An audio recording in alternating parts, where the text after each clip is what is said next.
I don't know if you've ever been in something over your head other than water.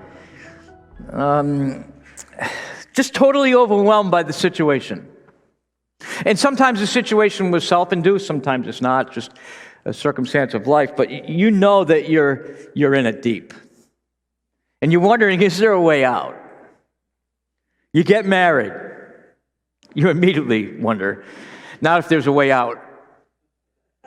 But I'm in over my head because I married someone of the opposite sex, and they are weird. And as a guy, you come home and your wife is crying, and no guy likes to hear his wife cry. That's just horrible. And then you look at her and ask her, "Why are you crying, darling?" And she looks at you as she's weeping, "I don't know." And you realize I'm in way over my head here. You take home your first child, and the baby cries at night. And now it's the game, who's going to get up first?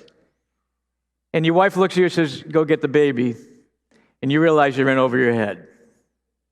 I can remember, in particular, feeling when I arrived at Fort Bragg for Special Forces training, and you already been through basic training and been through AIT and paratrooper school, and now you get there to this place, and you figure, I got this stuff down, this training stuff is easy, and then they drop you off in buses, and they're screaming and yelling at you, and they're calling you names. I'd have to fire myself if I used them. It's pretty nasty, and they gave us an SOP, Standard Operating Procedure booklet, and said, here's what we want you to do, and so they gave us all these things we had to do with our clothes.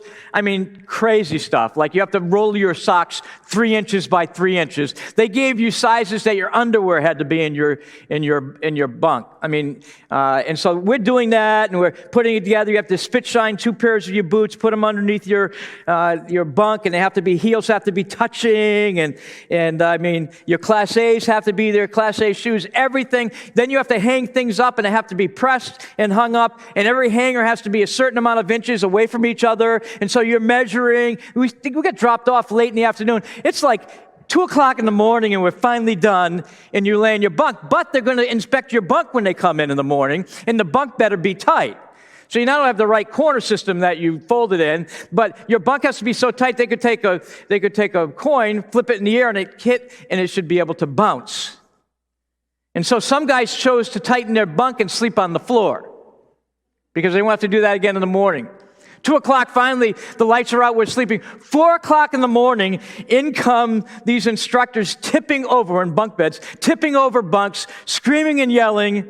Again, they're yelling and calling you so many names you wish they were just throwing sticks and stones. It is bad.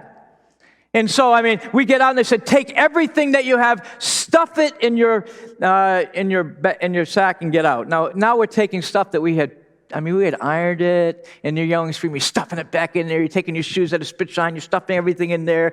And so, and now we fall out, and they're yelling and they're screaming, and it's cold and it's rainy, and it's just a nasty thing. And it was so bad that you wanted to quit right there. As a matter of fact, at the end of that, we had to run the airborne track with everything that we had, the Army gave us, on our back. And we ran around that, and then they gave anyone the opportunity to want to be reassigned and not go through SF training to quit right there, and about half of the guys quit.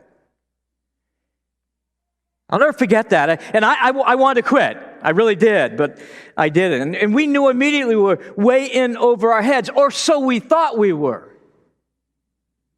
But what they were trying to do was to get us ready for war. War is not easy. It's difficult.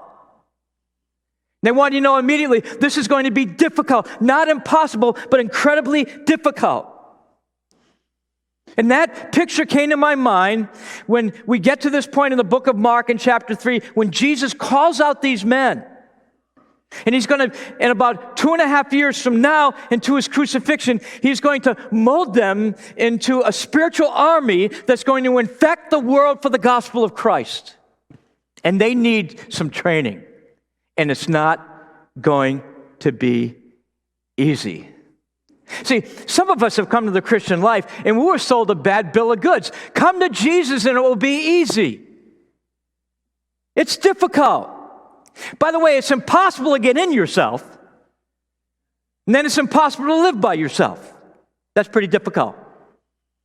But we have a resource in Christ, and what they needed to learn was the resource they had in Jesus. And so if you're starting this, and Jesus is, and he's starting out with this group of men, what type of people are you going to call? And that's what we're thinking about through this, as we're introducing ourselves. We'll introduce ourselves to 11 of these men, and then later on in the gospel, we'll get to the last Judas, and we'll spend some time on him. We won't be doing that this fall. We got a number left. We've already looked at Peter, and we saw God calls people that are kind of outward going, right? Some of you are there, maybe you're a little fly by the pants a little bit, outward going, you're loud, you're proud.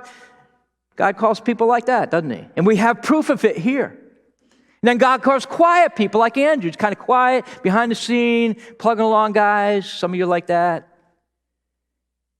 And then he calls some bombastic people. Some of you are bombastic. I've gotten your emails. And God calls people like that, doesn't he? And we're going to look at some more this morning. And if you have your outline, let's jump in and let's look at some of these tendencies that they had. When each one of these people were asking, what were they like? What did they need to learn? And then what mark did they make on the world? See, Jesus, again, he's preparing them. In Mark 5, he's going to send them out on kind of a little missions trip so they can learn some things. And then in the book of Acts, we're going to see they're sent out to impact the world. And so what we're going to look at this morning, we're going to look at, first of all, is John. John the Apostle. John was a black and white guy. Some of you are like that. You have 2 crayons in your box, that's it. Everything's black and white in your world, right? That's John. He's the little brother of James. We looked at James last week, and James was kind of this bombastic guy, prophetic, called down fire from heaven guy. And their dad's name was, same day, if James was his brother, it's his dad. Anyone remember from last week? Zebedee. All right, the mom was Salome. He and his brother were called by Jesus at the same time that Peter and Andrew were called. Remember we looked at that when they were by the sea and the fish to catch a fish, and then Jesus, okay, leave that, follow me, and I'll make you fishers of men. Those 4 were in a fishing business together. Okay, they grew up together, they were in a fishing business together, knew each other for a long time. They had a nickname, they were Sons of Thunder. They were kind of the bombastic guy. They were cousins of Jesus. We've seen that in the past. And for some reason, when we think of John, some of you think, oh, he's the love guy. And the love guy's kind of soft and malleable, right? He's kind of a nice. That's not John. Love is not soft and it's not wimpy. It is resilient and strong. Jesus, love incarnate, resilient, strong, powerful, omnipotent God in human form. Obviously, you can be strong. Now, in Luke chapter 9, and we looked at this last week, but I want you to look at it again, and then we'll spend some time in the passage I read this morning. But Luke chapter 9, we remember this, and what happened was that they have this kind of vision, if you will, or this opportunity that, remember, these are inner circle guys. Remember that? These are Matthew, is not an inner circle guy, right? But John is. Nathan is an inner circle guy, but Andrew is. And so we have these. So we have Peter, James, John, and Andrew, right? 2 sets of brothers. And these men are the inner circle people. And some people wouldn't like that to begin with. Wait, you can't have an inner circle. Well, Jesus did. And in John 9, they went into this Samaritan village. See that in verse 51? And the days drew near for them to be taken up. He set his face to Jerusalem. That's where he was going. Again, we mentioned that's a key phrase in the book of, actually it's a key phrase in Lucan writing. He sets his face to Jerusalem, and from Acts it sets his face to the world. And he sent out messengers ahead of him who went in and entered the village of Samaritans to make preparations, but the people didn't receive him because he was on his way to Jerusalem. That's what he was all about. And when his disciples James and John saw it, they said, Lord, don't you want to tell fire to come down from heaven and consume them? I mean, could we think about that just a minute? I'm thinking that would be fun. Now, I think they have a zeal for his glory. Like they might notice something on his face when he's rejected. It's like, oh man, Lord, let's take care of this. This isn't right. We want you to be honored. You should be exalted. You should be listened to. They should be excited that you're here. You're the Messiah. Now, they had just seen Elijah on the Mount of Transfiguration, and I think that's fresh in their mind. They just seen that. And hey, speaking of Elijah, he called down fire from heaven. Could we do that? Now, listen, think about this. They believed Jesus could do that. That's impressive, right? We know you. It's not like, well, if you could, we know you could do this. We know you could give us power. Would you give us that so we could call down fire from heaven? Now, what they had mistaken was their mission. Their mission. The mission of Jesus was to seek and to what? Save who? The lost. That was his mission, right? By the way, could I remind you, church, that's our mission? The mission is to seek and to save lost people, to share the gospel, go in the world and present Jesus. And especially in an election cycle, I think we forget that. And so that's the mission. They had mistaken it. James was being bombastic just because kind of how he was, his personality, more prophetic. John was a different type of sons of thunder. He was this black and white guy. In other words, if you're for us, great. If you're not, you should die. 2 crayons. Right? And that's kind of John. If you're not with us, you're against us. If you're not with us, you deserve judgment of God in your life. It's a very easy message, right? By the way, and in John's mind, he could be the arbiter of that. He could tell the difference. Some of you are like that. You think you can tell the difference. Well, he's like that. He's out, you're in, and in fact, some of you declare that. Well, there's no way they're a Christian, but they're a Christian. Like, wait a minute. Jesus said, we don't judge that before the time. He's the only one that can separate wheat and tares. But some of you think you can do it. Why? Because you only have 2 crayons. And you got to use one. That's John. Another thing we know about John is he's incredibly loyal, right? I mean, when Jesus goes to the cross, who's the only one that follows, even though he follows a little while away? John, that's it. John does. Who are the other guys? Well, Peter did for a little bit, right? And then teenage girl scared him off, which is totally understandable. But I mean, think about that. So it's only John, and John's at the cross, isn't he? And Mary, the responsibility to take care of Mary is given to Jesus. I want you to take care of Aunt Mary for me. It's my mom to take care of. And he does that. And so there's some loyalty there, obviously, and yet he's kind of a black and white guy. And what did he need to learn? How do you take that person and turn him into an evangelist? Now, by the way, one of the things you do is give him the Spirit of God, right? That's always an advantage. Because the Spirit of God can change anyone. But what did he need to learn? And what was the major lesson? That's where we find ourselves in the book of John chapter 13. Now, we saw last week in Matthew 20, and it's also in Mark 11, that there was an occasion when Salome comes to Jesus and asks for preferred positions for her boys. She fully believed that Jesus was going to bring in the kingdom. He was going to be the king. And so basically asking for maybe this person could lead the House or the Senate or be the vice president or secretary of state. I mean, key positions for the fam, right? And behind it was the brothers, because he answered the brothers and said, are you able to be baptized with the same thing you're going to be identified with death like me? And he says, yeah, you will. And so I had to learn something. And at the end of that text, and you see it in the book of Mark in chapter 10, you got to understand the Son of Man did not come to be ministered to, but to what? That was after that discussion, right? Yeah, you are going to face adversity. You will face that for me. But it's not mine to give those positions right now. But remember, this is about serving. It's not about being served. This is about not being on the leadership team. This is about being on the serving team. See, they need to learn that. Well, what's underneath that? Well, here it is in John 11. Now, if you notice in John 11, they were in the upper room. And in the upper room, they all got together, and they're going to celebrate the Passover. When they get together to celebrate the Passover, they're going to recline around the table. And when you reclined around the table, your feet would be in close proximity to the person's next to you's head. And so someone would wash the feet. Normally a servant will wash the feet of each person when they came in. They got dusty, kind of smelly on the walk, and so you do that. No one did that. Now, you know what they did? They started arguing who was going to be the greatest in the kingdom again. And so Jesus takes a towel, puts it around himself, and begins to wash their feet. You remember that. Then there was an interchange with Peter. We're not talking about Peter this morning, but there was an interchange with Peter. And then we get to this incredible text, a statement that he makes in John 13, and you're familiar with it if you've been a follower of Jesus at all, right? He said, listen, watch this, a new commandment I'm giving you. Now, this is the new commandment. It's a new commandment in quality. Why? It's been in the Old Testament, you're supposed to love your neighbor as yourself. That's not new. It's not like, hey, loves in the New Testament, hates in the Old Testament, or loves in the New Testament, and judgments in the Old Testament. No, plenty of love in the Old Testament, and they were told they would love each other.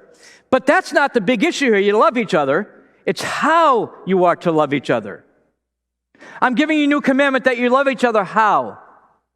How? The same way that I have loved you. That's different. That's different. That's a new kind, right? That's a new commandment.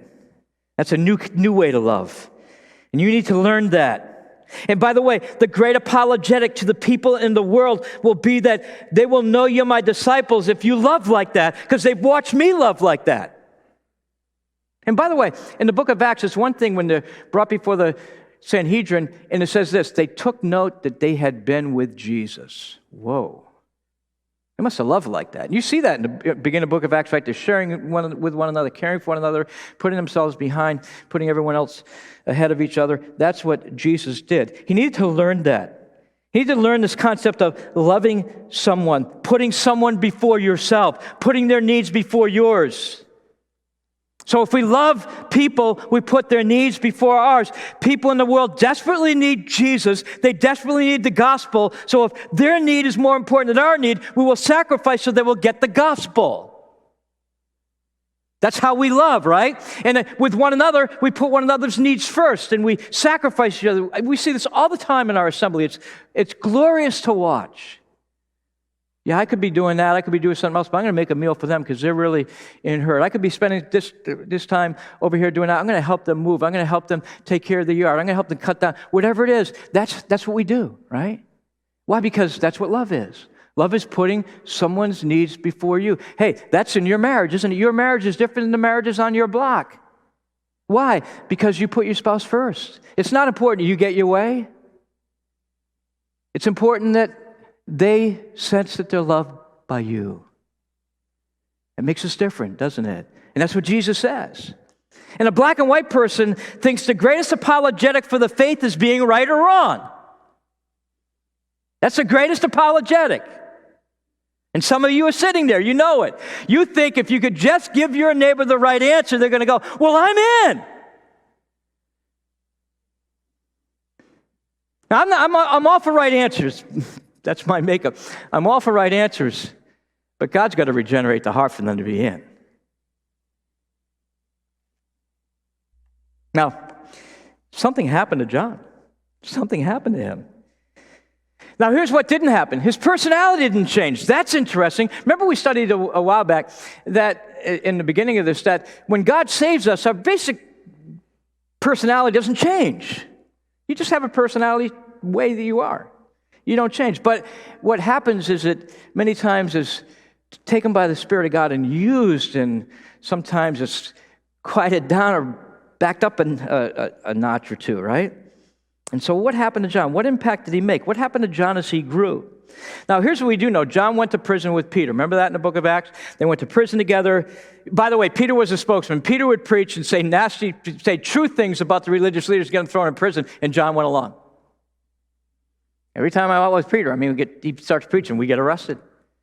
And then when they're arrested, they ask Peter some questions. Peter just answers them truthfully. Hey, God said to do it. You say to do the opposite. Hey, who should we obey? You or God? We're obeying God. You don't like it? Hey. And John's like, okay, we'll have to deal with that. And then they were beat, remember? But John kept on going. And John had such a tenacity about him, a loyalty to Christ. We find out later, after the book of Acts, and you find this out from church history and sources that you can study historically, that he ended up going to Ephesus. As a matter of fact, he took Mary with him. Remember Jesus said, take care of her? Took Mary, the mother of Jesus, goes to Ephesus, and he pastors in Ephesus. That's where Paul was. That's where Timothy was. Remember, we just studied 1 Timothy. That's where Timothy was when Paul was writing to him. He was in Ephesus. And John becomes the pastor there, and he's just consistent with the gospel and preaches the gospel. And it makes so much of a difference there that under the reign of Domitian, he's taken and he's tried to kill him. We've seen that in the past. He tried to kill him and boil him in a cauldron of oil. He didn't die. It scared him, so they exiled him to the island of Patmos, and he ultimately died there in exile. But when he was in exile there, late in his life, it may be, we're not sure when he wrote the Gospel of John, the 1st, 2nd, and 3rd John, it may be on the island of Patmos, or it may be just before he went there, but it was late. He was in his 80s when he was writing this material. And then he writes the Revelation of Jesus. He's the author of 5 books of the New Testament. You know them. But what's interesting to me is here he is writing 1 John, let's say 50 years after salvation. He's been tempered. He's been with Jesus. He's committed to love. How committed is he to love? This is interesting. In the book of John, the Gospel of John, John uses love 49 times, the word love. To give you a perspective, Matthew uses it 8 times, Mark uses it 5 times, and Luke uses it 14 times. So obviously, he uses the word love a lot, and he uses it way more than that in his epistle. So he uses love a lot. He's really all about love. But what's interesting is in the book of John, he uses the word truth differently than the rest of the guys, or more times. In Matthew, the word for truth is used once. In Mark, it's used 3 times. In Luke, it's used 3 times. And in the book of John, the Gospel of John, it's used 46 times. So he remained committed to truth, right? Still black and white. Truth is truth. You don't like it? Hey, that's true. But he also was committed to love. Can you be committed to both? That was... Somebody said, I'm not sure, so I'm not going to say anything. Yes. Just to make you feel better. He committed to both. He was committed to both. Did he still remain black and white? Yeah, have you ever read through 1 John and wonder if you were saved? I have. Like he says in the book of John, hey, these things are written that you might know you have eternal life. And then you read the rest of the book and says, well, that's nice it's written that I might know it, but now I don't think I know it. It's that kind of book. If anyone says they know God and they don't keep His commandments, they're lying. They don't know Him. Yeah, that's tough. Right? So he's still black and white, but then he leans into the love of God and assures us that God will hold us from His love and keep us by His love. And no one can pluck us out of His hand because of His love. Wait a minute. He's committed to both. Yeah. He is. And so he's that love truth guy. He was the last apostle to die. Who was the first apostle to die? His brother, James. Isn't that interesting? They kind of bracketed the death of the apostles. James, John. And God used him in a profound way. Let's go to the next one. He called calculating and pessimistic people. Some of you are going to relate with this guy, Philip. His tendencies, let's think about it. His name means a lover of horses. So some of you there, right? You love horses. And there's no disciple that has his name is a lover of cats. I don't know why. But lover of horses. It's a Greek name, by the way. He probably had a Hebrew name also, but he was known by his Greek name. Probably named after one of the 2 famous Philips of his day. One would be Philip, who was the dad of Alexander the Great, right? And the father of Alexander the Great, Philip of Macedon, was an incredible general. And then he raised an incomparable general who, in about a handful of years, conquered most of the then known world and brought in Hellenism, and that infected northern Galilee a lot. And so people would name, Philip, right? Like maybe early in American history, people would be named George, named after George Washington, or Abraham, after Abraham Lincoln. And so it might have been that. Or it could have been Philip the Tetrarch, who was a local king, and it was a good king, and he was well beloved by the people of Galilee, and he was probably named after the original Philip. Maybe that was the case as well. But the Greek Jews were a lot more liberal in their politics than the Judean Jews. And the Greek Jews were known for being pretty progressive. In John 12, the Greek Jews wanted to talk to Jesus, and so they went to Philip. Hey, we know you're kind of one of us. Could you, pass the word on? But I want you to turn to John 1. By the way, John's the only one that says anything about Philip outside of the list of names, and he mentions him 3 times outside of the list. The other guys just say, Philip's in the list, don't even mention him. But John does. John has his reasons, and I'll tell you a couple of them in a minute. But go down to John 1. Maybe you remember this. You remember when, verse 40, one or two who heard John speak and followed Jesus was Andrew, Simon Peter's brother. Looked at him last week, and he found his brother Simon and said to him, "We found the Messiah." Watch this. Which means the Christ. And he brought him to Jesus, and Jesus looked at him and said, "Simon, you are Simon, son of John. You will be called Peter." So you remember that call, right? But look at this. The next day, Jesus decided to go to Galilee, and he found who? Philip. Now, he's just saying the same thing to Philip. "Follow me." Now, Philip was from Bethsaida, the city of Andrew and Peter, so they all knew each other, right? These are small cities. And it says, and watch this, and Philip found Nathaniel and said to him, "We have found him of whom Moses in the law and also the prophets wrote, Jesus of Nazareth, the son of Joseph." Watch.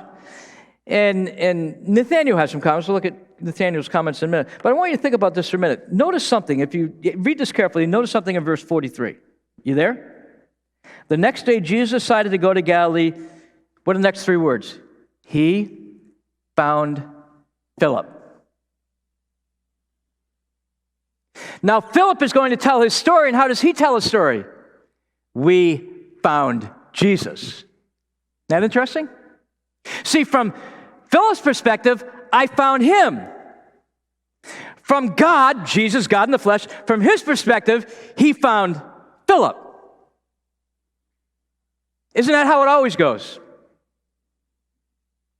Now, from a theological, biblical perspective, they're both true, but one preceded the other, and they're in the biblical order here. Right? God initiated, he found, thus opened the eyes of Philip, so he found. But if God doesn't open the eyes of Philip, he doesn't find. It's hard to find anything with closed eyes. But that's kind of the order. As a matter of fact, as a young Christian, you used to tell the story that, I was searching for Jesus, I found Jesus, it's kind of all up to you, and then you started studying the scriptures. Wait. It seems to be, the opposite seems to be that God searched me out, and God drew me, and God changed me. And you say, which one is true? Both. But there's an order, right? You did seek after him. Why? You were drawn by him, see? And that's exactly what happened to Philip, right? And of course, obviously, the Son of Man came to seek and to save, and he sought out his own and saves his own. Now, what did he need to learn? I want you to turn to John 6. Again, John 6 quickly. John 6, what did he need to learn? Well, this is interesting. You might remember this. Jesus in John 6 goes to Tiberias. A large crowd was following him because they saw the signs. They weren't necessarily that excited about his teaching, but I'm sure they were enamored. But he was healing people. So Jesus went up on a mountain, and he sat down with his disciples. The Passover feast was of the Jews at hand. Lifting up his eyes then, and seeing a large crowd was coming toward him, he, what? He said to Philip, why did he pick Philip up? I think you'll see. Where are we to buy bread so that these people may eat? By the way, it's the only miracle that's mentioned in all four of the Gospels. It's the only time he ever asked for advice of one of the 12. The disciples have been out ministering. They're excited. They're tired at the same time. They're coming back from a ministry setting. They want to share with each other, and now there's all these people there, and they don't get their time with the Lord yet. They'd love to be together and talk about what happened, but all these people show up, and says, Philip, what are we going to do about this? Why did he ask Philip? Well, maybe he was in charge of the food. I don't know. I think he knew Philip needed to learn a lesson. The question is putting him on the line. You know what Philip should say? You got to be joking. There's no way that we could get enough money to feed these people, but you're great at situations like this, Lord. You're so good at these. I mean, you're raising people from the dead. You're healing people from all manners of diseases. I mean, I can't wait to see what you're going to do now. But he doesn't say that, does he? He doesn't kind of default to the faith side. Notice that Jesus asks, where, and Peter and Philip responds differently, right? Where, see that? Where are we going to buy bread? What, is Publix still open? Or Super Walmart, if that's your thing. Where are we going to, and he says this to test him. He knew what he was going to do. Philip answered, we don't have enough money He asks, where are we going to get it? Philip says, how much is it going to cost? Are you like that? I've served in leadership teams in the church for a lot of years. And we have guys in our team that'll ask that. Is that a legitimate question? Yes. How much is it going to cost? But I'm not Jesus, and Jesus isn't on our leadership team. He is through the Spirit, but he isn't physically. But Jesus is there. It's God. Just turn it over to God. But no, this doesn't look good. But I think I can figure it out if we cash in all of our 401ks and the Bank of Bethesda, get down there before it closes. But it ain't going to work. Ain't going to work. Again, I think all the Lord wanted to do is say, this is impossible. And the Lord said, you're right. I'll take care of this. But it doesn't happen like that. See, Philip was calculating, maybe a little bit pessimistic, right?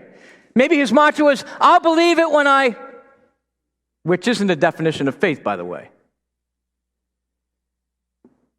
All right? Faith is a substance of things hoped for, the evidence of things what? Not seen. We walk by faith and not by what? Sight.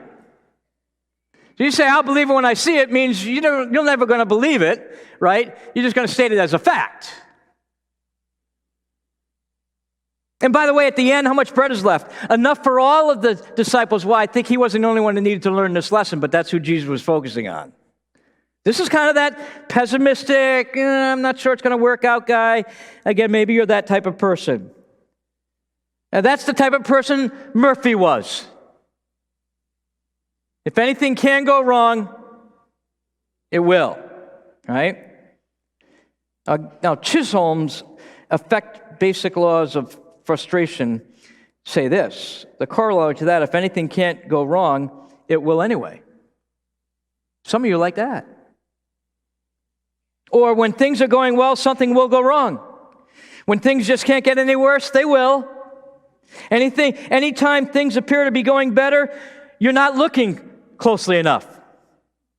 That's a pessimistic view of life. Not Jesus, maybe Philip, but things changed. What do we learn about Philip as he goes on? Well, tradition says that he ministered faithfully for the Lord in Asia Minor. He was bold in his preaching. Bold. He was fearless. As a matter of fact, they said he ministered in Hierapolis. If you know anything about the book of Colossians or the church at Laodicea, they both got letters, right? One got a letter from Paul, one got a letter from Jesus. And there was a third city that they had there, Hierapolis, which is the most influential city because they had a big spa there and people travel from all over the world there. But that's where Philip went to pastor. He pastored there. So when it came time to write letters, they wrote the letters to the other churches. They needed some direction, but Philip was doing okay, see. And he was so well known there, he died in his 80s. He was killed in his 80s for preaching the gospel. So he was well known there. Everyone out throughout Asia Minor knew Philip. They knew about his ministry. They knew about his faithfulness. Which, by the way, explains to you why he's mentioned more in the book of John than anywhere else. Why? Because John's writing this then. And you say, you have any questions you can ask? Philip, he was there. Philip saw it. Philip did this. Philip did that. He's writing the people who are going to read it who live in that area, and Philip's living there. That's why Philip is mentioned here. Philip ends out being killed for his faith. What did they do? Well, they stripped him naked, hung him upside down by his feet, and pierced his ankles and his thighs so he would bleed to death slowly upside down. God used Philip. Pessimistic, God changed him. And then lastly, let's think a little bit about Nathaniel, right? Nathaniel's name is the gift of God. He's also called Bartholomew, but what that means is the son of Ptolemy. So basically, it's Nathaniel, son of Ptolemy, Nathaniel Ptolemy. As a child, I was known as Archie's kid. Well, which one was it, Archie's kid or Bill? Yeah. And that's the same with Nathaniel, right? He's always linked with Philip in his list. You know why? He ended up in Hierapolis helping Philip out. And he's mentioned nowhere else in the Gospel except for the list, except for by John. Again, why? Because he was living in the area, and John was establishing that, hey, he was there as well, and you can ask Nathaniel. Nathaniel saw the same thing that I saw. But what did he learn? Well, we don't have time to look at this, but if you have the John passage there in John chapter 1, remember when Jesus comes, this is in that passage we were looking at earlier, what happens is Nathaniel says, can anything good come out of our city? Like our area is like depressed, it's bad, nothing good can come out. I mean, we're not like the south, we're not the tribes of Judah, we're not the faithful ones. We're way up here where all the Samaritans were, where the people were taken in 722, by Shalmaneser, and we're the bad people, we're the lost tribe people, can anything good come out of here? And he probably thought that about himself. I mean, how could I be used? And God used him, right? God taught him. He watched Jesus. Did he make an impact? Well, tradition says after leaving Asia, when he was ministering there, went to Armenia, pastored there, ministered there, came back, and he was killed for his faith. He was flayed alive. Think about that for a minute. No, don't think about that for a minute. Being flayed alive. By the way, the sign of Nathaniel is a man with a knife. The sign of Philip is a cross with a loaf of bread. Interesting. Now, by the way, if you want to do some study on it, some of the bones of all the disciples are probably underneath the church of the Holy Apostles in Rome. They collected them over the years. And some of you were like, well, how do they know the bones? Because they had ossuaries, and ossuaries were titled with, here's Scott. Everything was decay, and then they take the bones, put them in an ossuary, and say, these are Scott's bones. Scott of whatever, and so they would keep them, and they would usually bury them in a certain place, and his were buried in Hierapolis as well as Philip's, and then later on, they would exhume them, and they would pass them out among the faithful to take them, and I'm not saying that's a good idea, I'm just saying that's what happened. Now, there's three things quickly that we learn from this. Number one, God uses unsure and self-effacing people. Is that encouraging to you? Maybe you're like that. Maybe you're just kind of the Nathaniel guy. You're unsure, you're self-effacing. Oh, I could never do it. You're like Moses was. I don't know. I don't speak well. I can't do this. God uses people like that. Maybe that's you.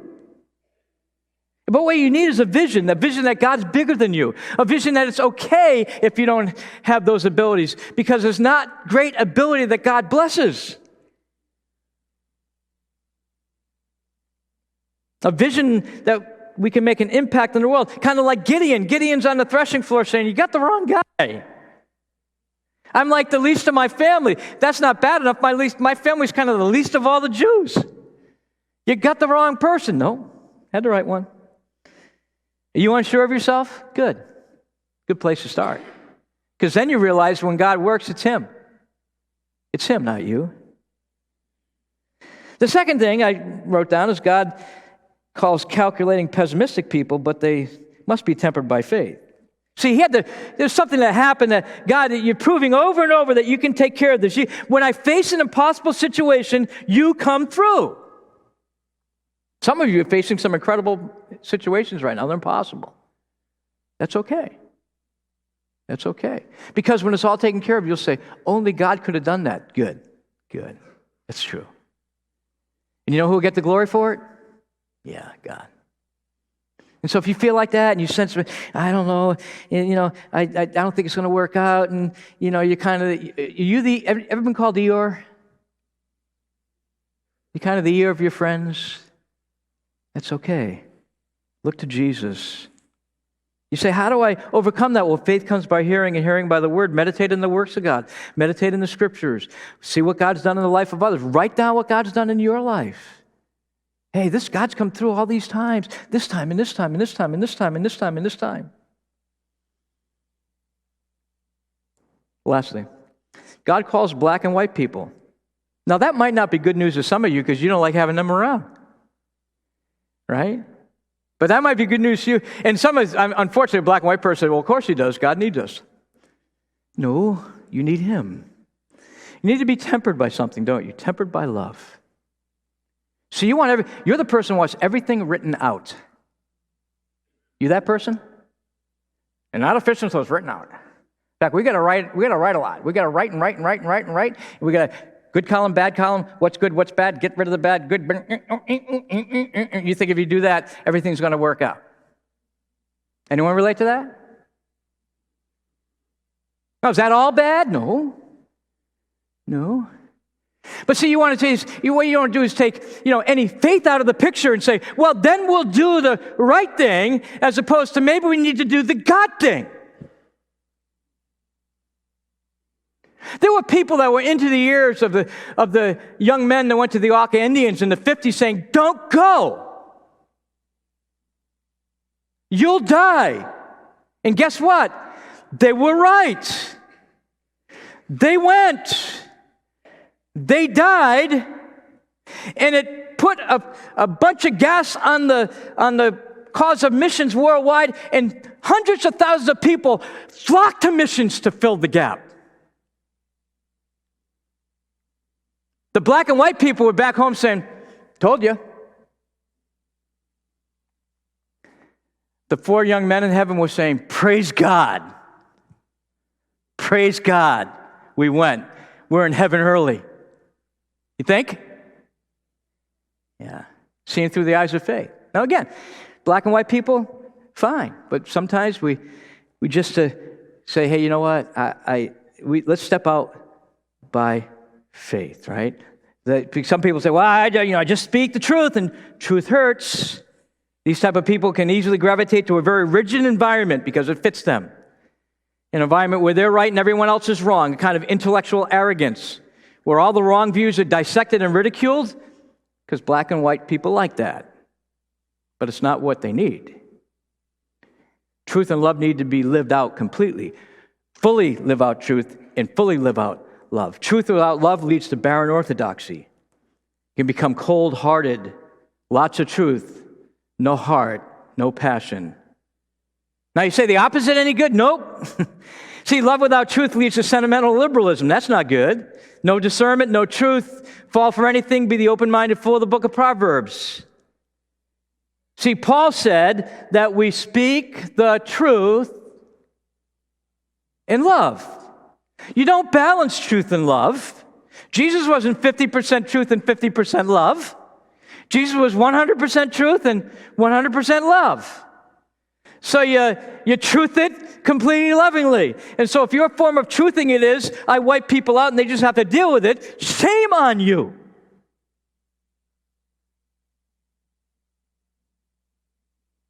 You share the truth in a loving way, communicating that you're more important than I am. I'm sharing this, and this might hurt, but I'm sharing it because I love you deeply and I care for you profoundly. That's how it needs to be shared. Remember what Paul wrote in 1 Corinthians 13, if I have all knowledge and I don't have love, what? I'm nothing. I'm nothing. Now again, if you have all love and you don't have knowledge, you're a wet noodle. We need both. I think John learned this, and that's why exile was so excruciating for him. Exile was excruciating for John. Why? Because he was alone. See, he had learned that, yeah, we're committed to truth, but if that truth doesn't drive us to love, then it's empty. But it had driven him to love, and it had driven him to minister to people and love people and care for people in Ephesus. And now he's alone. There's no people there. And I think that crushed his soul. And so when Jesus shows up in the book of Revelation, you might remember this. And he actually kind of takes him to heaven. He gets a panorama of the future, and he sees it all. And at the end of the book, he's summarizing. He summarizes all the stuff that I saw in the future and glory and heaven and the New Jerusalem. And he's boiling it down. He says, and when I saw it all, what hit me? There was no sea. That's what hit him. That hit him before. No death, no sorrow, no suffering. There's no sea.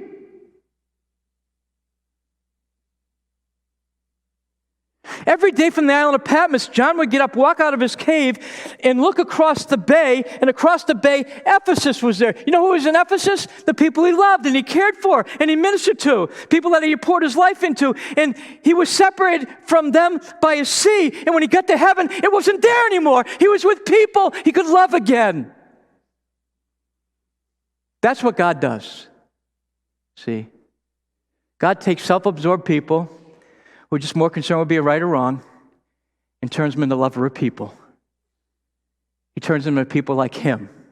Because when it's all said and done, Jesus conforms us into his own image by the power of his Spirit, by the will of his Father. Aren't you glad for that? Now, by the way, he has a lot of work to do on one guy named Bill. Probably has work to do on you. But here's the good news. He's going to do it. He's going to do it. I've watched him do it on some of you. It's been amazing to watch some of you. See how you've changed. See how God has tempered you. That's one of the great joys of ministry. And so would we pray for each other? Could we do that now? And pray that we'd be open to maybe, hey, God, here's how I am. I'll be honest with you. And I want to be changed by you so I can be used for your glory. That's how we started out the service today.